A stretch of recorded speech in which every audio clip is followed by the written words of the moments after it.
નમસ્કાર, હું રાજ. આપ જોઈ રહ્યા છો સ્પાર્ક ટુડે ન્યૂઝ. ભાવનગરના શામપરા મોડેલ સ્કૂલ ખાતે વિશ્વ પર્યાવરણ દિવસની જિલ્લા કક્ષાની ઉજવણી કરવામાં આવી હતી.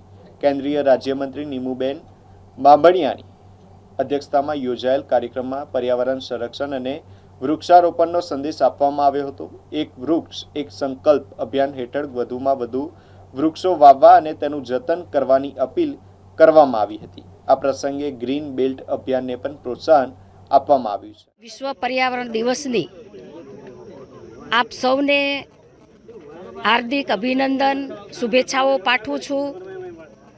પ્રકૃતિનું જતન એ આપણી નૈતિક અને સામાજિક જવાબદારી છે.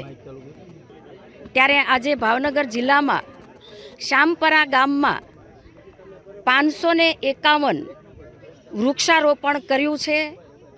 ગ્રીન બેલ્ટનું આ અભિયાન ભાવનગર જિલ્લામાં શરૂ કર્યું છે.